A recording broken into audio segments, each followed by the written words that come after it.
Lorsque nous contemplons le ciel nocturne et apercevons l'étoile du matin, la brillante Vénus, nous ne pensons peut-être même pas que ce magnifique corps céleste est lié depuis des millénaires à l'une des figures spirituelles les plus mystérieuses et controversées. Cette figure est Lucifer, dont le nom signifie littéralement « porteur de lumière », et pourtant, il est pour la plupart des gens l'incarnation des ténèbres et du mal. Mais qui était réellement Lucifer? Pourquoi a-t-il fallu déformer son histoire originelle? Et quel fut son véritable péché pour lequel il dut être chassé du ciel? Les réponses à ces questions ne remettent pas seulement en cause les dogmes religieux, mais révèlent également une vérité spirituelle beaucoup plus profonde sur l'évolution de la conscience humaine et la nature du libre arbitre. Le nom Lucifer provient en réalité des traductions latines, où l'expression hébraïque originale « Elel ben Shachar » fut rendue. Cela signifie littéralement « fils de l'aurore, porteur de lumière ».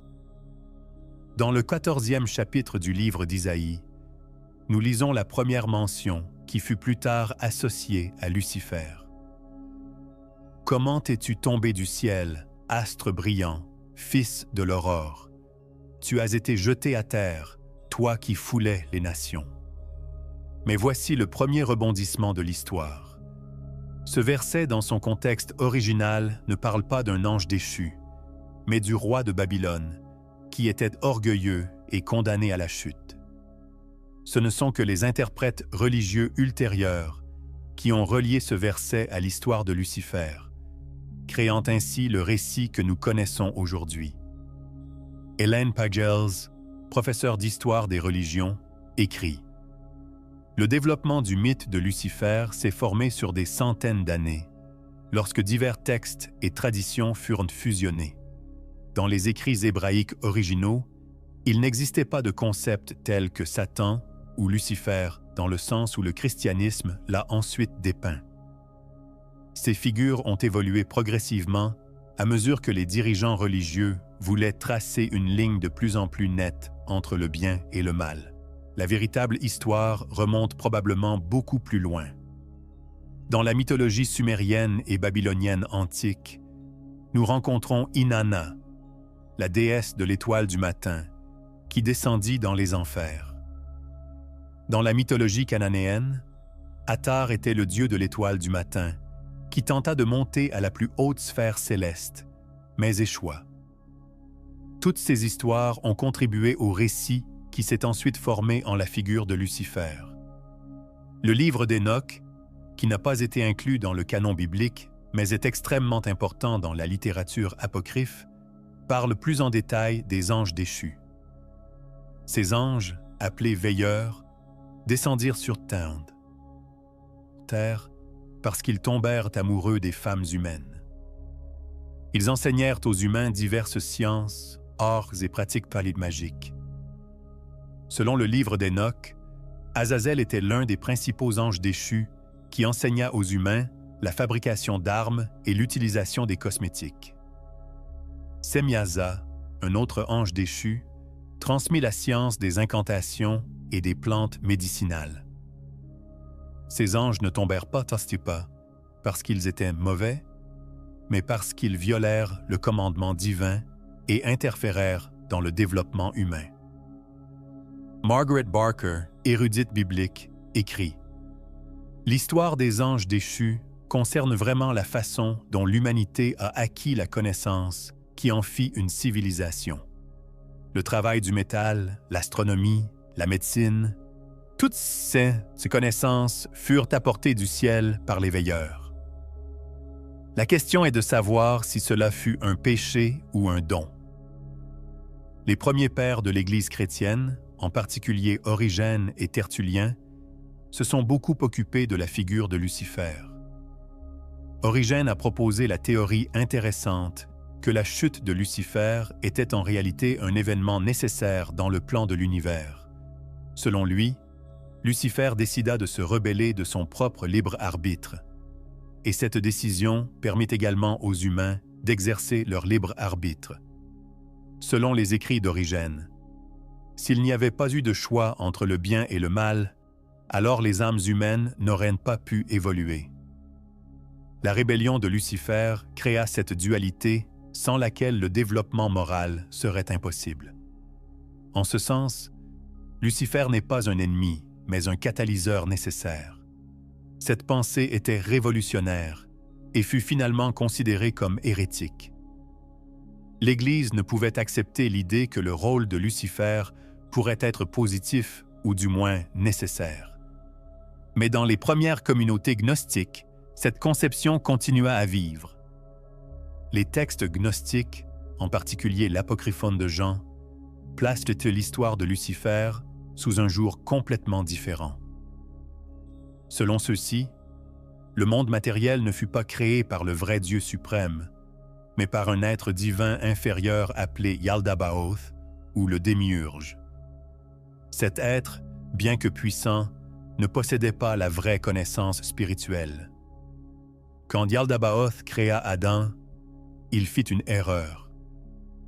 De la plus haute sphère divine, une étincelle, une conscience divine entra dans l'être humain. Quand Yaldabaoth s'en rendit compte, il devint jaloux et tenta de couper l'homme de la vraie connaissance spirituelle. Dans ce récit, le serpent, plus tard identifié à Lucifer, était en réalité un messager des sphères supérieures qui vint pour éveiller l'humanité. Stephen Hoeller, évêque gnostique et érudit, écrit « Du point de vue gnostique, Lucifer n'est pas un ange déchu, mais un libérateur. C'est lui qui dit à Adam et Ève la vérité. Ils ne mourraient pas s'ils mangeaient de l'arbre de la connaissance, mais deviendraient comme des dieux, connaissant le bien et le mal. » Et c'est exactement ce qui s'est passé. La connaissance apporta la conscience, et la conscience apporta la liberté. Si ce sujet vous intéresse et que vous voulez plonger encore plus profondément dans ces mystères spirituels, abonnez-vous à la chaîne et activez les notifications pour ne pas manquer les prochaines vidéos où nous révélerons d'autres vérités cachées. Dans la tradition kabbalistique, il existe encore une autre lecture de l'histoire de Lucifer. Le Zohar, le texte central de la Kabbale, parle de l'ange Samaël, qui est souvent identifié à Lucifer. Le rôle de Samaël ici est plus complexe que celui d'un simple antagoniste. Il est l'incarnation du principe de la rigueur divine, celui qui teste les âmes et les renforce. Selon les maîtres kabbalistiques, pendant la création, la lumière divine était trop forte et brisa les vases dans lesquels elle coulait. Cette histoire, appelée Shevirat HaKelim, la brisure des vases, explique l'origine du mal dans le monde. Les fragments des vases brisés devinrent les Kelipos, les écorces qui cachent la lumière divine. Samaël ou Lucifer dans ce système est le roi des Kelipos, mais son rôle n'est pas purement destructif. Il retient prisonnières ces étincelles divines que les humains doivent libérer par leur travail spirituel. Sans résistance, il n'y aurait aucune possibilité de croissance spirituelle.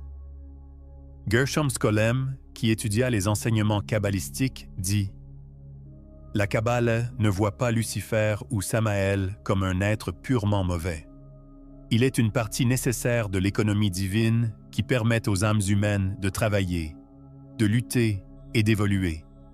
Sans sa présence, le monde serait trop parfait pour qu'un véritable développement puisse avoir lieu. » Dans la tradition islamique, l'histoire d'Iblis montre de nombreuses similitudes avec l'histoire de Lucifer, mais il existe des différences significatives.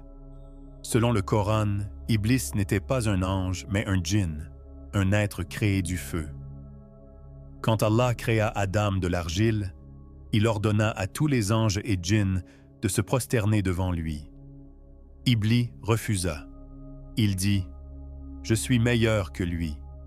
Tu m'as créé du feu et lui de l'argile. » Cet orgueil, cette conviction d'être supérieur, fut le péché d'Iblis. Mais voici un aspect intéressant. Iblis resta en réalité monothéiste. Il ne se prosterna pas devant Adam parce qu'il sentait qu'on ne devrait se prosterner que devant Allah. Certains mystiques soufis donnèrent cette interprétation de l'acte d'Iblis.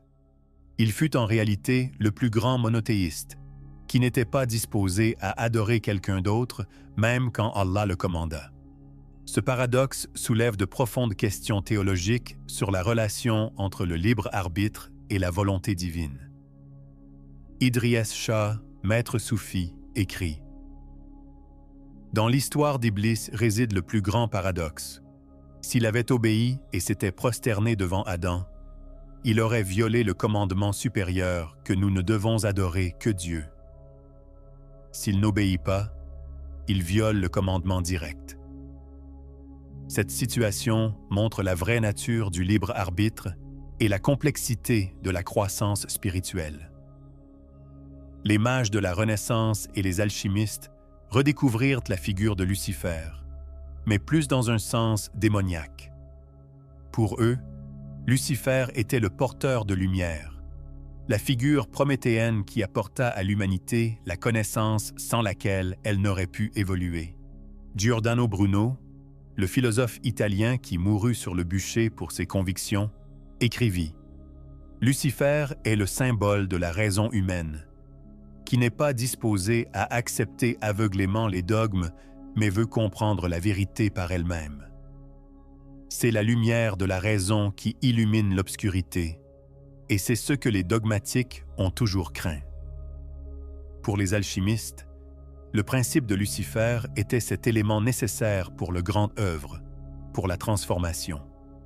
Le soufre, souvent identifié à l'énergie de Lucifer, était le principe actif qui brûle et purifie la matière. Sans lui, aucune transformation en or ne pourrait se produire. Heinrich Cornelius Agrippa, mage de la Renaissance, écrit « Ce que les masses appellent Lucifer et craignent est en réalité l'énergie sans laquelle aucune transformation n'est possible. C'est le feu qui détruit l'ancien pour faire place au nouveau. Celui qui comprend cela comprend la vraie nature de l'alchimie. Dans l'épopée de Milton, Le Paradis perdu, nous obtenons l'une des représentations littéraires les plus complexes de Lucifer. Le Lucifer de Milton n'est pas une simple figure du mal, mais un héros tragique qui décida de se rebeller de son propre libre arbitre. Les célèbres mots « mieux vaut régner en enfer que servir au paradis » capturent l'essence de Lucifer, le désir de liberté, même si cela requiert des sacrifices. Le Lucifer de Milton soulève de nombreuses questions philosophiques. L'exercice du libre arbitre est-il en soi noble, même lorsqu'il est dirigé contre Dieu? L'orgueil est-il toujours un péché, ou existe-t-il des situations où il est justifié et nécessaire? La rébellion de Lucifer fut-elle vraiment une chute, ou plutôt une libération? William Blake, le poète romantique et visionnaire, alla encore plus loin. Selon lui, Milton était inconsciemment du côté de Lucifer quand il écrivit l'œuvre. Blake croyait que le véritable développement spirituel ne réside pas dans l'obéissance, mais dans l'énergie créative qui parfois requiert la rébellion. Blake écrivit « La perte du paradis n'est pas en réalité une tragédie, mais une étape nécessaire. Adam et Ève, avec l'aide de Lucifer, devinrent adultes. Ils quittèrent l'innocence enfantine et acquirent l'expérience. Ce n'est pas une chute dans le péché, mais une évolution. » Dans l'occultisme moderne, en particulier dans le système Thelema fondé par Aleister Crowley, Lucifer est un symbole important. Pour Crowley, Lucifer n'était pas un être mauvais, mais l'incarnation de la volonté humaine. Cette force qui permet à chaque personne de trouver et de suivre sa vraie volonté. Le célèbre axiome de Crowley « Fais ce que tu veux sera le tout de la loi. L'amour est la loi, l'amour sous la volonté. » Cette conception enseigne que chaque personne a le droit de trouver son propre chemin, même s'il diffère des normes traditionnelles. L'exemple de Lucifer montre que ce chemin requiert souvent la rébellion. Crowley écrivit « Lucifer ne tomba pas, mais sauta. Il choisit lui-même de quitter le ciel parce qu'il reconnut que la vraie liberté ne réside pas dans l'obéissance à la volonté divine, mais dans la découverte de sa propre nature divine. Chaque personne est une étoile, et chaque étoile a le droit d'orbiter sur sa propre trajectoire. La perspective psychologique de Carl Jung donne à Lucifer une autre dimension de compréhension. Pour Jung, Lucifer était un aspect du moi-ombre, cette partie en nous qui n'est pas disposée à se soumettre aux normes et attentes collectives. Cette énergie peut être effrayante, mais est essentielle pour l'individuation, pour devenir une personnalité complète. Selon Jung, il existe en chaque personne une énergie luciférienne qui se rebelle contre les limitations et aspire à la liberté. Si nous réprimons cette énergie, elle émerge de manière destructive. Si cependant nous l'intégrons consciemment, elle peut devenir une énorme force créative. Jung écrivit « L'ombre est ce que nous-mêmes ne sommes pas disposés à reconnaître en nous-mêmes. Mais l'ombre n'est pas seulement sombre, elle peut aussi être dorée. L'énergie de Lucifer est cet or dans l'ombre, cette partie en nous qui veut être libre, qui questionne et doute, qui n'est pas disposée à accepter les choses simplement parce qu'on nous le dit. Celui qui trouve cette énergie et l'intègre trouve sa vraie force. Dans la philosophie de la réincarnation, qui est le thème central de ma chaîne, l'histoire de Lucifer soulève des questions particulièrement intéressantes. Si Lucifer était vraiment un ange qui se rebella, qu'est-il arrivé à son âme? Est-il aussi soumis à la loi de la réincarnation? Certains enseignements théosophiques affirment que Lucifer n'est pas une entité unique, mais un principe, une énergie qui se manifeste sous différentes formes à chaque époque. Dans les êtres qui questionnent, qui doutent, qui cherchent de nouvelles voies, là se trouve l'énergie de Lucifer. Rudolf Steiner, fondateur de l'anthroposophie, offrit une perspective intéressante sur Lucifer. Selon lui, Lucifer et Ahriman sont deux forces opposées qui agissent ensemble sur le développement humain. Lucifer est ce qui nous tire vers les sphères spirituelles, trop vite, trop haut. Ahriman est ce qui nous tire vers le matérialisme, trop profondément dans le monde physique. Selon Steiner, la tâche humaine est de créer un équilibre entre Lucifer et Ahriman. Il ne s'agit pas de les vaincre, mais d'harmoniser leur énergie. Sans Lucifer, il n'y aurait pas d'aspiration spirituelle. Sans Ahriman, il n'y aurait pas de réalisation pratique. Nous avons besoin des deux, mais aucun ne doit régner exclusivement. Dans la spiritualité New Age moderne, une redécouverte de Lucifer a lieu. De nombreux enseignants spirituels enseignent que Lucifer est en réalité un maître ascensionné qui assuma volontairement le rôle de représenter l'ombre afin que l'humanité ait l'opportunité de pratiquer le libre arbitre et d'évoluer. Selon cette conception, le sacrifice de Lucifer fut énorme. Il accepta que pendant des millénaires, il serait diabolisé et haï, seulement pour que l'humanité puisse évoluer. C'est un sacrifice semblable à celui du Christ, seulement avec le signe opposé. Le Christ représenta la lumière, Lucifer l'ombre, mais les deux sont nécessaires pour l'équilibre. Doreen Virtue, qui donnait des enseignements spirituels avant de retourner au christianisme, écrivit auparavant « Lucifer n'est pas celui que les religions l'ont dépeint. C'est un ange qui assuma un rôle. Quand l'humanité sera assez évoluée pour comprendre la vérité, Lucifer aussi sera libéré de ce rôle et retournera à la lumière.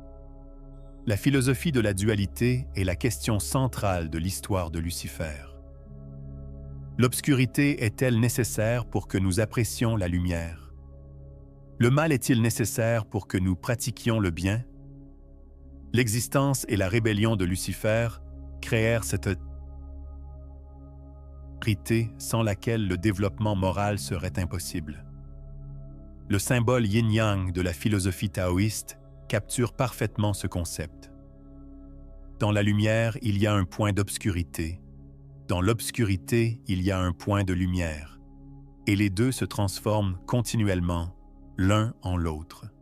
Lucifer est peut-être ce point sombre dans la lumière qui nous rappelle que rien n'est absolu et que tout fait partie d'un tout plus grand. Alan Watts, qui popularisa les philosophies orientales en Occident, dit « La plus grande erreur de la théologie chrétienne fut de créer un dualisme rigide entre Dieu et le diable. La sagesse orientale reconnut que ce ne sont pas des forces séparées, mais des aspects différents de la même réalité. Si Lucifer existe vraiment, alors lui aussi fait partie du jeu divin. Il n'est pas son ennemi. » Dans la démonologie moderne et la magie cérémonielle, Lucifer reste une figure importante. Mais il n'apparaît pas ici comme un être mauvais, mais comme une entité spirituelle puissante avec laquelle le mage peut se connecter pour la connaissance et le pouvoir. Dans les pratiques goétiques, Lucifer est l'un des 4 rois couronnés. Cependant, les praticiens occultes sérieux soulignent que travailler avec Lucifer ne consiste pas à renoncer à la moralité ou à la spiritualité. Au contraire, il s'agit de confronter sa propre ombre, d'intégrer les parties réprimées et ainsi de devenir plus complet. Jake Stratton Kent, occultiste moderne, écrit « L'invocation de Lucifer n'est pas un tournant vers le côté obscur, mais une intégration de l'ombre. Quand nous travaillons consciemment avec cette énergie, nous avons l'opportunité de transformer ce qui est réprimé et destructif en nous en une force qui est créative et constructive. » La question théologique qui a toujours été centrale concernant Lucifer. Dieu savait-il à l'avance que Lucifer se rebellerait? Si Dieu est omnipotent et omniscient, pourquoi créa-t-il un être dont il savait qu'il se retournerait contre lui? Cette question occupe les théologiens depuis des millénaires. Une réponse est ce que Dieu le savait, mais le permit parce que le libre arbitre était plus important que l'harmonie parfaite. La possibilité de la rébellion de Lucifer était une partie inhérente du fait qu'il possédait un vrai libre arbitre. Un monde où la rébellion est impossible serait simultanément un monde où la liberté manque aussi. Une autre réponse est que Dieu non seulement le savait, mais planifia aussi la rébellion de Lucifer parce qu'elle était nécessaire selon le plan de l'univers. Cette conception est encore plus radicale. Lucifer n'apparaît pas comme un ennemi, mais comme un collaborateur dans le plan divin. Saint Thomas d'Aquin, le plus grand théologien du Moyen Âge, écrivit « Dieu permit l'existence du mal parce qu'il était capable d'en tirer un bien plus grand.